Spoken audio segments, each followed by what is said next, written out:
नमस्कार मित्रांनो, लक्ष्मीच्या पावलांनी या मालिकेच्या आजच्या भागामध्ये आता गौरव हा इन्स्पेक्टर साहेबांसमोर म्हणतो की हे अद्वैत चांदेकर काहीतरी फालतू आरोप माझ्यावर करतात.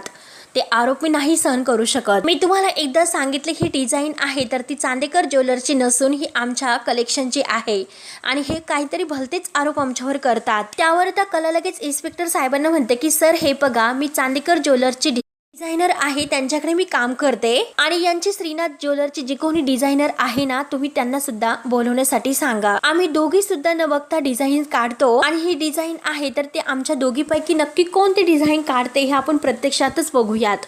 राहुल मात्र आता चोरून हे सर्व लपून बसून ऐकत असतो. तर कला म्हणते की जे खरं आहे आणि जे खोटं आहे लवकरच सगळ्यांच्या समोर खरं खोटं सिद्ध होईल. त्यावर आता अद्वैत म्हणतो की पण सर अहो तसं नाही होणार, कारण अख्ख्या कोल्हापूरमध्ये कला खरे ही फक्त एकमेव डिझायनर आहे की ती फक्त हाताने डिझाईन्स काढू शकते. त्यानंतर आता इकडे अनामिका ही आपल्या घराच्या बाहेर उभी असते अंगणामध्ये आणि आता श्रीकांत बाबा तर येतीलच. त्यांच्या समोर सुद्धा मला हे नाटक करावं लागेल आणि सोम कसा आता चुकीचा आहे हे मात्र त्यांच्या समोर मला नाटक करून सिद्ध तर करावंच लागेल. आणि तसंही रजनी आईंच्या नजरेत मात्र आमचा संसार किती दुःखाचा आहे हे तर मी आता टार्गेट पूर्ण केलेलं आहे, परंतु यापुढचं टार्गेट आहे ते मात्र आता श्रीकांत बाबा यांच्यावर असेल. आणि तेवढ्याच श्रीकांत घरी येतो आणि अनामिकाला जेव्हा तो बाहेर बघतो तर श्रीकांत विचारतो की काय ग अनामिका, काय झाले, का तू अशी बाहेर उभी आहेस? त्यावर आता अनामिका मुद्दा म्हणते की काही नाही बाबा, अहो फेऱ्या मारत होते आणि थोडंसं रडण्याचं नाटक करते आणि म्हणते की हे बघा बाबा, ऍक्च्युली मला ना आमच्या रूम मध्ये गुदमरल्यासारखं होते. श्रीकांत विचारतो की काय झालं? तर आता मुद्दाम अनामिका म्हणते की हे बघा, सोहमचं वागणं फारच विचित्र आहे, तो खूप बदलत आहे बाबा, त्याचं कायम काहीतरी बिनसलेलं असते, त्यामुळे खरंच मला माझ्या रूम मध्ये अगदी राहावंसच वाटत नाही आणि जाऊ सुद्धा वाटत नाही.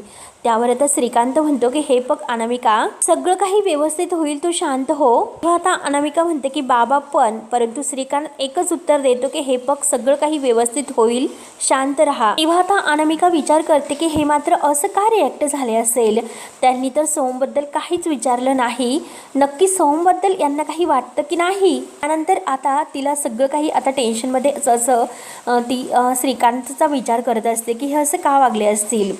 त्यानंतर आता इकडे गौरव हसतो इन्स्पेक्टर साहेबांना म्हणतो, हो ही डिझायनरची फाईल आहे तुमच्या हातामध्ये तर ती आमच्या श्रीनाथ ज्वेलर्समधील आहे, आमचीच आहे, आमच्या श्रीनाथ ज्वेलरच्या ऑफिसमधील, परंतु ती कुठून आली, काय आली याची सर्व उत्तर देण्यासाठी मी तयार आहेच. आणि अद्वैतकडे अगदी बोट दाखवत म्हणतो की मला जाब विचारणार हे कोण लागून गेले. आणि आता कला मॅडमने जो काही मुद्दा मांडला तो तर आहेच, म्हणजे त्या तर एक म्हणजे उत्तम स्वतः डिझायनर तर आहेच, त्याच काय तर दुसरं कोणीही त्यांच्यासारखी एखादी डिझायनर असेल तर ती सुद्धा आता ह्या कागदांची कॉपी करून उत्तम डिझाईन बनवू शकते. त्यात मात्र इतकं व्हेरीफाय करण्यासारखं काय आहे? माझा मुद्दा फक्त म्हणायचा हा आहे की हे दोघेही वेश बदलून येथे का आले असतील, इकडे येण्याचं त्यांचं कारण काय होतं? अख्ख्या कोल्हापूरला ही सर्व माहिती आहे की हे आमचे प्रतिस्पर्धी आहे तर, आणि एकतर त्यांच्यावर ही केस सुद्धा सुरू आहे. त्यामुळे इन्स्पेक्टर साहेब मी तुम्हाला सांगतो की हे कोणतेही पुरावे गोळा करण्यासाठी नाही आलेत,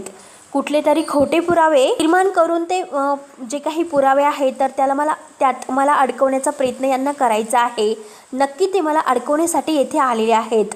अद्वैतला आता हे जे काही आता खोटं गौरव बोलत असतो ते बघून त्याची खूप चीड येते आणि तो डायरेक्ट आता सर्वांच्या समोर गौरवची गचंडी धरतो, त्याची कॉलर पकडून त्याला म्हणतो की हे बघ तुझी ही नाटकं आहे ना ती नाटकं बंद कर. तेव्हा आता इन्स्पेक्टर साहेब जोराने ओरडतात आणि त्या दोघांना शांत राहा असं म्हणून बाजूला करतात. इन्स्पेक्टर साहेब म्हणतात की तुम्ही दोघेही आता कोल्हापूरमधील एक मोठे व्यापारी आहात आणि काय वागतात हे सर्व तुम्ही, आणि हे बघा विषय आहे तो फक्त आणि फक्त या डिझाईनचा, आणि त्या डिझाईनवर ना चांदेकर ज्वेलरचं नाव आहे ना श्रीनाथ ज्वेलरचं, त्यामुळे हे कागद नक्की कुणाचे आहे हे सिद्ध नाही झालेले, मात्र आम्ही नक्की शोध घेत राहू. आणि आता इन्स्पेक्टर साहेब हे चांदेकरला जायला सांगतात तर लगेच आता कलाही आता अद्वैतला म्हणते की चल चांदेकर आपल्याला निघायचे आहे.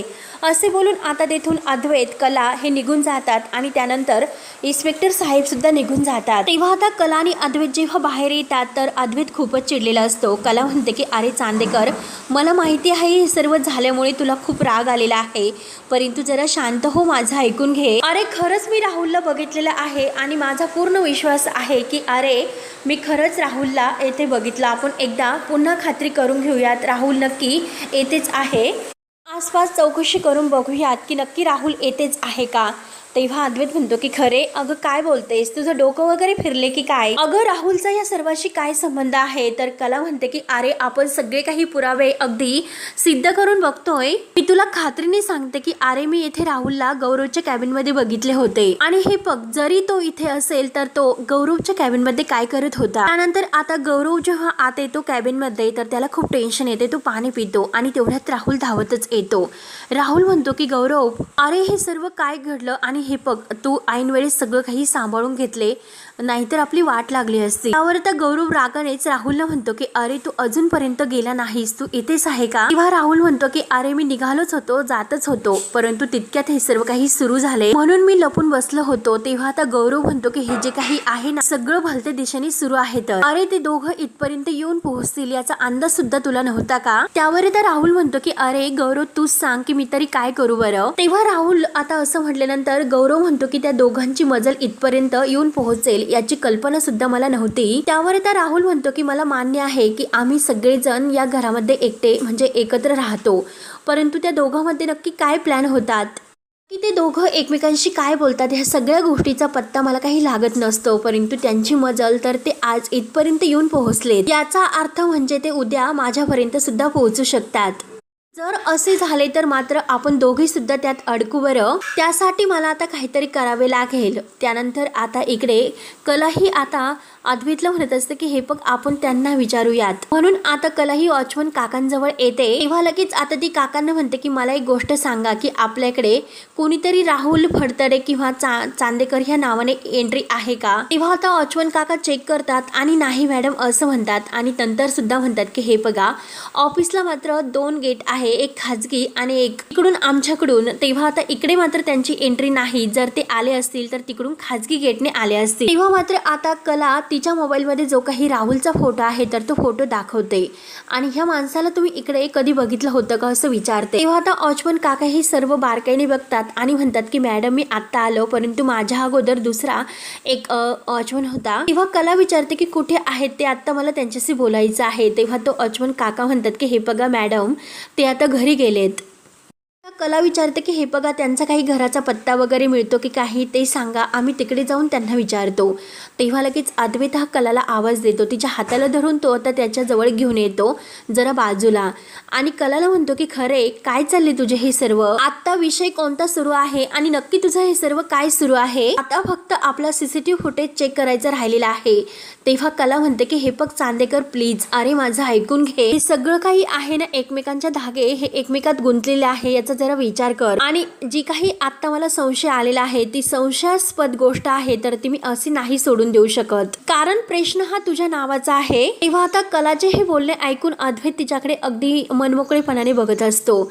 खरेचा कुणावरही जरी संशय असेल परंतु जे काही ती मार्ग निवडते तो मार्ग मात्र तिचा मनमोकळेपणाचा असतो आणि ते फक्त आणि फक्त माझ्या नावासाठी ती हे सर्व करते. अद्वैत आता ह्या विचारात भारावून गेलेला असतो. कला म्हणते की चांदेकर अरे कसला विचार करतोस आणि काय झाले असं विचारते. तर अद्वैत म्हणतो की काही नाही चल आता निघूया. तेव्हा अद्वैत आणि कला गाडीमध्ये बसतात आणि घरी निघून येतात. त्यानंतर आता इकडे खरेंच्या घरी मात्र असं बघायला मिळते दिनकर घरी आलेला असतो दमून. तर संगीता ही अगदी अगरबत्त्यांचा धूप सर्वत्र दरवळत असते आणि आता विचारते की काय हो दमलात का? तर दिनकर पाणी पित म्हणतो की हो. आणि तेवढ्यात जरा टेन्शनमध्ये असलेली ही काजल घरी येते. जरा तिचा मूड आता वेगळा असतो. संगीता विचारते की काजू अगं काय झाले? तेव्हा आता संगीता इतकी घाबरते. संगीता धावतच येते की काजू अगं काय झालं बोल ना.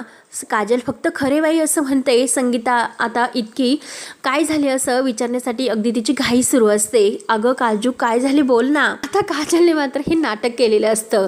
काजल आता अगदी गंभीर होऊन म्हणते की खरे बाई अहो आपलं प्रमोशन झालं, आपलं पगार वाढलेला आहे.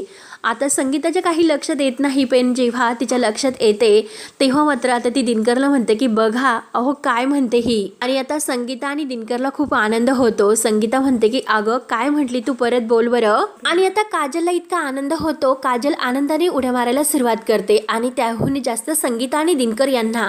तेव्हा आता लगेच काजल त्यांना पेड्याचा बॉक्स घेऊन आलेलीच असते. आपल्या हाताने दिनकर आणि संगीता यांना पेढा भरवते. खूपच आनंद आता त्या सर्वांना झालेला असतो. आता काजल अगदी आनंदाने म्हणते की हे बाबा आता आपल्याला कुणाकडे पैसे नाही मागायचेत, आता आपल्याला जास्त पगार येणार आहे एकदम जास्तीत जास्त. तेव्हा दिनकरला खूप आनंद होतो, संगीताला सुद्धा. दिनकर म्हणतो की हो ना काजल, हे बघ आता आपल्याला जे काही पैसे मिळतात त्यात आपलं सगळं काही होतं आणि जास्तीचे पैसे आल्यानंतर त्यातील काही पैसे तू जपून ठेव, पुढे जाऊन तुला अडचणीच्या वेळेस ते पैसे अगदी कामं येतील. त्यावर आता काजल म्हणते की दिनकर भाऊ, अहो तुमचं शब्द म्हणजे आपल्यासाठी प्रमाण आहे. आणि आता काजल त्यांना आणखीनच पेढे खायला देते. तोपर्यंत हे पेढे खा, मी माझी गँग आहे ना मित्रांची, पक्या जे काही आहे तर त्यांना हे पेढे देऊन येते. आपली टोपी उचलते आणि घाईने आले आले असं करून ती शेवटी निघून जाते. तेव्हा आता लगेच दिनकर आणि संगीताला इतका आनंद झालेला असतो, काजलचा अभिमान वाटतो. तेव्हा आता दिनकर म्हणतो की खरंच आपला गुंडा किती मोठा झाला. संगीता लगेच म्हणते की हो ना, खरंच माझी काजल अगदी हिमतीवान आहे. इतकं सगळं काही तिच्या आयुष्यात झाले तरी सुद्धा ती डगमगली नाही. आणि बघा ना, खरंच कशी पाय घट्ट देऊन उभी आहे आणि अगदी आनंदाने आता ही दोघे पेढे खातात. त्यानंतर आता इकडे कला आणि अद्वैत घरी येतात. जे काही आपली वेशभूषा करून गेलेले असतात ते टोप वगैरे आता ते काढतात. तेव्हा आता दोघेही विचार करत असतात. आता अद्वैत म्हणत असतो की खरंच तो गौरव आहे ना, तो इतका नालायक आणि 1-2 नंबरचा माणूस आहे. खोटारडा कुठला चोरी करणारा, इतकी मोठी चोरी त्याने केली. तेव्हा आता कला म्हणते की हे बघ चांदेकर, अरे तू शांत हो जरा. आणि कशाला काय गरज होती तू त्याच्या अंगावर धावून जाण्याची? का तू त्याची कॉलर पकडली? अरे जर असं रागाच्या भरात डोक्यात राग घालून काही करून घेतले तर, हे बघ असं रागाने काही करायचं नसतं, शांत रीतीने सर्व काही करायचे असते. आणि जर तू रागाच्या भरात हे सर्व करण्यासाठी गेलास तर चुका करत राहशीलच. आणि त्या श्रीनाथ ज्वेलर्स तर त्याचीच वाट बघून आहेत की आपण कुठेतरी चुकतोय, आपल्याला कुठे अडकवता येतं की काही याची संधी ते शोधतच असतात. तेव्हा आता अद्वैत म्हणतो की कोण काय करतं बघूयात, कुणाची किती हिंमत आहे ते बघूयात. आता मात्र आपल्याला हे कळालेले आहे की आपल्याला त्याच्यावर डाऊट आहे म्हणून. त्यामुळे जेव्हा ते पॅनिक असतील तेव्हा डायरेक्ट आपण तेव्हा त्यांच्यावर टप्प्याटप्प्याने वार करत राहायचे. सगळ्यात अगोदर ही गोष्ट कोणी लीक केली, म्हणजे कोणीही सर्व जाऊन सांगितले हे आपल्याला अगोदर शोधायचे. त्यांच्यापर्यंत आपली डिझाईन्स कोण पोहोचवतं आणि यामागे खरा सूत्रधार कोण आहे, हे जे कोणी केलेले आहे त्या गुन्हेगाराला आपण अगोदर शोधून काढायचे. तेव्हा आता हे सर्व अद्वैत बोलत असताना कलाही विचार करते आणि सारखं आता तिच्या डोळ्यासमोर राहुलचा चेहरा येत असतो. तेव्हा ती आता चांदेकरला म्हणते की चांदेकर हे बघ, आता विषय निघालेला आहे त्यामुळे मात्र आता त्याच विषयावर मला तुझ्याशी बोलायचं आहे. तर अद्वैत म्हणतो की अगं बोल ना मग. आता कला म्हणते की हे बघ, राहुल जरी मी हा विचार केला तरी सुद्धा संशय मात्र मला राहुलवरच येतोय. मान्य आहे की तो तुझा भाऊ आहे, परंतु तो मात्र मला तेथे गौरवच्या कॅबिन मध्ये दिसला होता, म्हणजे नक्की राहुल तेथे वारंवार जात असेल. तेव्हा तरी सुद्धा अद्वैतचा विश्वास बसत नसतो. अद्वैत आता कलाला म्हणतो की हे बघ कला, अगं काय सारखं सारखं तू तेच बोलतेस, प्रत्येक गोष्टीमध्ये तुला फक्त आणि फक्त राहुलच दिसतो का तू त्याच्या इतकं मागं लागले आणि उगाच कुठेतरी छोटी थिंगी तुला दिसते आणि लगेच वनवा पेटला अशी बोंबा मारण्याची काही गरज नाही. त्यामुळे हे बघ, थोडंसं जरी राहुल तुला तिथे दिसला मग सगळं हे राहुलने केले असं काही म्हणण्याची गरज नाही. आता अद्वैत शेवटी कलावरच ओरडतो. तर आता कला म्हणते की अरे चांदेकर हे बघ, तसे नाही, मला तसे म्हणायचे नाही. मी तुला तेथे ऑफिसमध्ये असताना सुद्धा हेच सांगण्याचा प्रयत्न करत होते की अरे राहुल इथे गौरवच्या कॅबिन मध्ये आहे, तो तिथे बसलेला आहे म्हणून. अरे पण तेव्हा तू तर माझं काही ऐकून घ्यायला तयारच नव्हता. सरळ तू माझा हात धरला आणि तुम्हाला बाहेर ओढत घेऊन आला. बघ चांदेकर, मी जे काही तुला सांगते माझा मुद्दा तुझ्या समोर मांडते, परंतु तो सारखा तो विषय का टाळतो? अरे निदान चर्चा तरी कर, आणि विषय आहे तर ते चर्चेतून निघत असतात. तेव्हा आता अद्वैतला राग येतो. अद्वैत आता कलाला म्हणतो की हे बघ खरे स्टॉप कर, एकतर अगोदरच माझं डोकं आउट झालेले आहे, त्यात मला आणखीन तू इरिटेटेड करू नको. आणि राहुलचा मात्र याच्याशी काही संबंध नाही. आणि ऐकून घे असं का सारखं बोलते? नक्की मी तुझं असं काय ऐकून घ्यायचं नाही आणि का ऐकून घ्यायचं? तेव्हा आता लगेच कला म्हणते की काय असं काय ऐकून घेणार नाहीस? हे बघ, एक तर माझं तू ऐकून घे आणि जे काही आता डोकं आउट झालेले आहे ना ते जरा माझं ऐकून शांत ठिकाणावर येईल. त्यामुळे म्हणून मी तुला सांगते की माझं जरा ऐकून घे आणि शेवटी जे काही खरं आहे तर ते खरं आपल्या समोर येईल आणि तुझी जी काही मनाची अस्वस्थता झालेली आहे ना ती जरा दूर होईल. तू सारखं जे काही मी तुला सांगण्याचा प्रयत्न करते ते ऐकून घ्यायला का तू तयार नाहीस? अरे मी फक्त आणि फक्त माझा मुद्दा तुला मांडते, तू फक्त माझा भाऊ इतकंच करतोय. अरे मी तुला हे समजवण्याचा प्रयत्न करते की अरे तू जे काही करतोस ते अगदी व्यवस्थित नाही करत, तू राहुलवर विश्वास ठेवून चुकीचं करतोय. तेव्हा आता अद्वैत भडकलेला असतो. अद्वैत म्हणतो की हे बघ, तू मला काही सांगण्याचा प्रयत्न करू नकोस. माझ्या भावावर पूर्ण विश्वास आहे, तुम्हाला आणखीन समजावू नकोस. कोणी खालच्या थराला गेलेला माणूस नाही, तो फ्रॉड नाही आणि हे त्याचं काम नाही, तो काही हे करू शकणार नाही. तू त्याच्यावर सारखा संशय घेणं बंद कर. आणि हे बघ, त्याने काही केलेले नाही, तुला समजले ना. तर कलाही आता अद्वैतला म्हणते की हे बघ चांदेकर, राहुलने या अगोदर सुद्धा किती घोळ घातलेले आहे याचा तू विचार कर. जेव्हापासून मी लग्न करून या घरामध्ये आले तेव्हापासून मी बघते की जयपूरचा तो इतका मोठा फ्रॉड, आणि नयनाताईला त्याने ऐन वेळेस लग्नाच्या मंडपातून सुद्धा पळून नेलंस. आणि अजून काय काय राहुलने केलेले आहे, किती आणि काय काय सांगू तुला. बरं, हे सगळं तुला माहिती आहे, घरात सुद्धा सगळ्यांनाही माहिती आहे. तर राहुलवर पूर्ण संशय आहे हे सुद्धा माहिती असून तू त्याला इतकं पाठीशी घालण्याचा प्रयत्न का करतोस. तरी सुद्धा अद्वैतचा काही विश्वास बसत नसतो. अद्वैत म्हणतो की हे बघ, अगं होतात कधी कधी चुका, फॅमिलीत कधी चुका एकमेकांकडून होत नसतात का. मला हे मान्य आहे की त्याला माझ्याशी स्पर्धा करण्याची लहानपणापासून सवय आहे, म्हणून तो हे सर्व नाही करणार. इतक्या खालच्या थराला तो नाही जाऊ शकत. आणि हे बघ, राहुलला जसं माझ्याबरोबर कॉम्पिटिशन करण्याची सवय आहे तशीच तुझी बहीण सुद्धा तुझ्याशी कायम कॉम्पिटिशन करतच असते, तिला सुद्धा ती सवय आहेतच. तिच्यावर डाऊट का घेत नसेल. अगं फॅमिलीत ह्या छोट्या मोठ्या गोष्टी होत असतात, लगेच डाऊट घ्यायचा नसतो, म्हणून लगेच कोणी इतक्या खालच्या थराला जाऊ शकत नाही. आणि राहुलच्या बाबतीत तू विचार करशील, राहुल मात्र इतक्या खालच्या थराला नाही जाऊ शकत. अगं तू त्याला वेगळं समजू नकोस, तो सुद्धा कंपनीचा एक मेंबर आहे, त्याला सुद्धा आता कंपनीची एक काळजी आहे, तू विचार कर जरा. मग तो आपल्याच घरामध्ये असं का वागेल, तो कशाला असं सर्व काही करेल.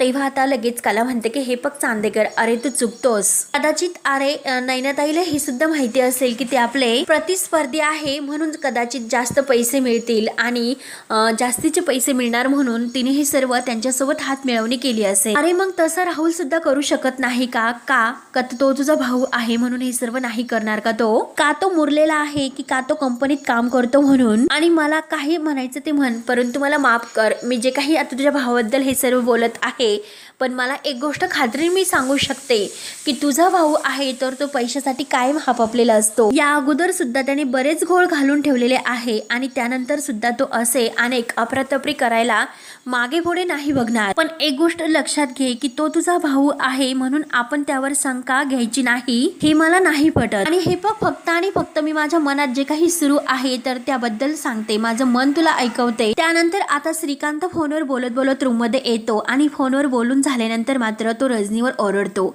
रजनीला म्हणतो की हे बघ, आता जेव्हा मी आतमध्ये येत होतो ऑफिसमधून आल्यानंतर, तेव्हा ती खाली मला अनामिका भेटली होती आणि यावेळेस मात्र तिने तिच्या रूम मध्ये असायला गरजेचं होतं, तिने तिच्या रूम मध्ये असायला हवे होते.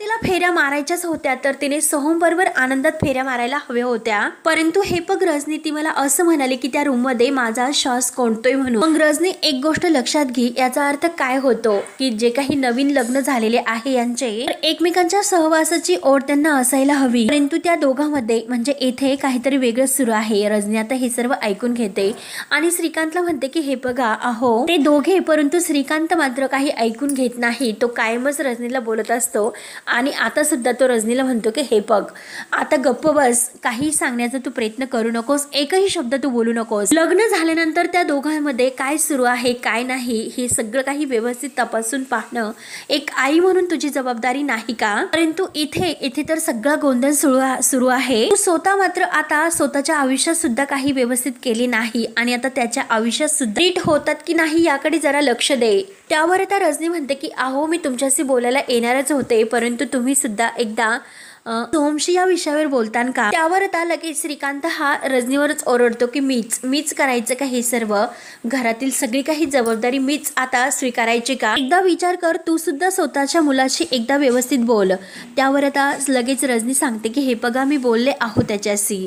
तेव्हा आता श्रीकांत ऐकून घ्यायला तयारच नसतो. अगं हे बघ, मग तू बोलली, मग त्याचा काय परिणाम झाला तर अगदी शून्य. स्वतःला जर काही काम जमलं नाही तर शेवटी ते माझ्यावर ढकलायचं. त्यामुळे हे बघ रजनी, तुझं सुद्धा काही खरं नाही आणि तुझ्या त्या मुलाचं सुद्धा काही खरं नाही. आता श्रीकांतच्या मोबाईलवर एक कॉल येतो आणि श्रीकांत रागानेच आता तिकडे सुद्धा फोनवर बोलतो की एकदा मी तुम्हाला सांगितलं की मेल करा म्हणून. तेव्हा आता तो ओरडतच बोलत बाहेर निघून जातो. रजनीला आता इतका वाईट वाटतं.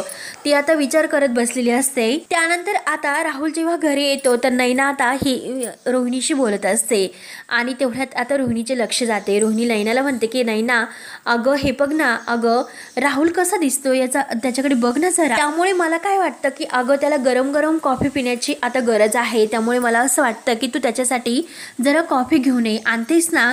तेव्हा आता नैना म्हणते की हो हो आणते. जरा ही नेल पेंट मी माझ्या नखांना लावलेली आहे, ती अजून जरा सुकलेली नाही. एकदा की ती सुकली तर मी त्याच्यासाठी कॉफी घेऊन नक्की येते. रोहिणीला खूप राग येतो. रोहिणी लगेच तिच्या हातातील ती नेल पेंटची बॉटल आहे तर ती हिसकावून घेते, फेकून देते मी तुझी ही बॉटल. आणि हे बघ एकदा सांगितलं की तू कॉफी घेऊन ये म्हणून. तेव्हा नैना म्हणते की हो हो आणते आणते. परंतु रोहिणी तिच्या हाताला धरते आणि तिला बाहेर अगदी धक्क्याने लावत म्हणते की हे बघ जरा लवकर घेऊन ये.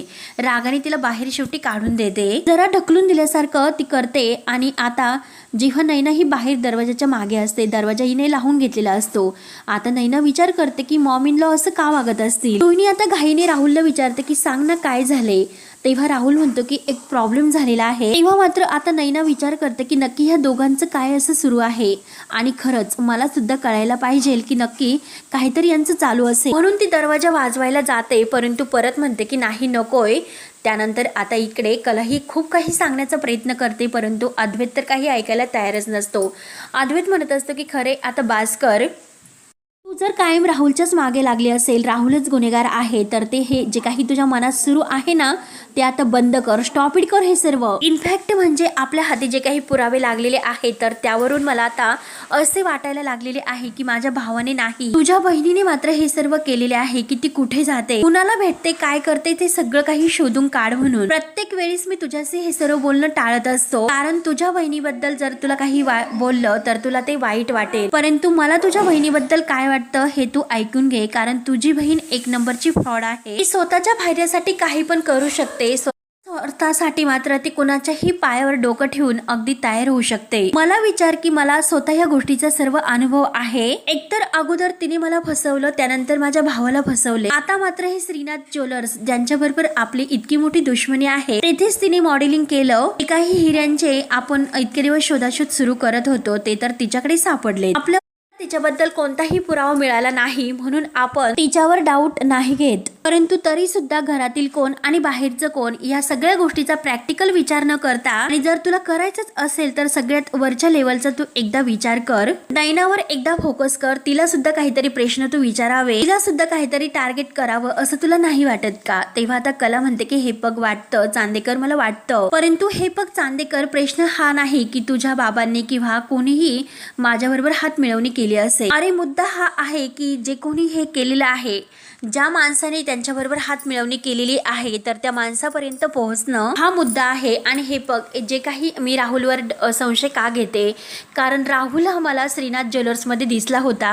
अद्वैत लगेच चिडतो. अद्वैत म्हणतो की अगं तू त्याचा चेहरा तिथे बघितला होतास का, तुला दिसला का तो राहुलच होता. आणि हे बघ आपण तेव्हा तेथे होतो तेव्हा आपण किती अगदी गडबडीत होतो आणि तू इतक्या ठामपणे कसं सांगू शकते की तो राहुलच होता म्हणून. आणि हे बघ कुठल्याही नात्याला एकदा बोल लावण्यापेक्षा एकदा डोळे उघडून बघ की नक्की काय आहे ते. तेव्हा आता कला म्हणते की हे बघ डोळे उघडे करूनच मी हे सर्व काही अगदी केलेलं आहे आणि हे असं करत जर आपण राहिलो तर आपण मात्र खऱ्या गुन्हेगारांपर्यंत नाही पोहोचू शकणार. तेव्हा आता अद्वैत म्हणतो की खऱ्या गुन्हेगारापर्यंत म्हणजे तुझा नक्की राहुलवरती संशय आहे तर. आणि हे बघ तुझं विचारून जेव्हा मागच्या वेळेस मी त्याला विचारलं होतं तेव्हा मात्र काय झाले, तेव्हा काही हाती लागले का आपल्या, आणखीन ठोस पुरावे आहेत का. नातं जर मध्ये आणलं तर आपण खऱ्या गुन्हेगारापर्यंत नाही पोहोचू शकत असंच तुझं म्हणणं आहे ना. त्यामुळे आता मात्र तू सुद्धा माझं म्हणणं ऐकून घे. तू सुद्धा आता खऱ्या गुन्हेगारापर्यंत कधी पोहोचूच शकणार नाही कारण तुझ्या मनामध्ये फक्त आणि फक्त राहुलच गुन्हेगार आहे म्हणून. तुला तर खऱ्या गुन्हेगाराला पकडायचं नाही, तू फक्त आणि फक्त राहुलच्याच मागे लागली. गोष्टीमध्ये फक्त आणि फक्त तुला राहुलच दिसतो तरी सुद्धा आता तुला खरे गुन्हेगार तुझ्या हाती नाही लागणार. त्यावर आता कला हे अद्वैतचं सर्व बोलणं ऐकून म्हणते की हे पग कसं असतं की माणसाबद्दल आपल्याला जर शंका वाटली, त्या शंकेचं निर्वासन होईपर्यंत आपण त्याच्या मागेच असतो. पोलीस सुद्धा हेच करतात आणि मागवायची सुद्धा हीच पद्धत असते. आणि तेथे श्रीनाथ ज्वेलर्स मध्ये बसलेला माणूस राहुल होता की नाही हे कळेपर्यंत मी काही शांत नाही बसणार. तेव्हा आता अद्वैत म्हणतो की परत तेच तर कला म्हणते की परत तेच नाही. जोपर्यंत खरा शोध लागत नाही तोपर्यंत मी शांत नाही बसणार. आणि हे बघ चांदेकर, प्रश्न हा गुन्हेगार शोधण्याचा नाही तर प्रश्न तुझ्या अस्तित्वाचा आहे. तेव्हा आता अद्वैत कलाकडे बघत असतो. आता हा भाग येथे संपतो. पुढील भागामध्ये कला ही आता स्वतःची जी वेणी आहे तर ती अद्वैतला घालायला सांगते केसांची. तेव्हा अद्वैत जसं कला सांगेल तसं आता ते वेणी घालत असतो. तो परफेक्ट अशी वेणी घालतो तर कला म्हणते की जमली. तेव्हा आता लगेच अद्वैत म्हणतो की प्रयत्न केल्यानंतर सगळं काही जमते. तर कला त्याला हेच सांगण्याचा प्रयत्न करते की अरे आपण सुद्धा खरा गुन्हेगार कोण आहे हे शोधण्याचा प्रयत्न करूयात. आणि तरी तुम्हाला प्रयत्न करण्यास मदत नाही केली तरी सुद्धा मी प्रयत्न करत राहणारच. त्यानंतर आता गौरव आणि राहुल जेव्हा फोनवर एकमेकांशी बोलत असतात, जेव्हा फोन ठेवला जातो तेव्हा मात्र राहुल जेव्हा मागे वळून बघतो तर त्याच्या मागे कला असते. कलाने आता राहुल आणि गौरव यांचं बोलणं ऐकलेलं असतं. आता राहुल खूपच घाबरतो आणि कलाही त्याच्याकडे संशयाने बघत असते. आता कलाची पूर्णपणे खात्री पडते. तेव्हा आता मित्रांनो पुढे काय होतं काय नाही हे बघण्यासाठी आपल्या चॅनलला नक्की सबस्क्राईब करत राहा. धन्यवाद.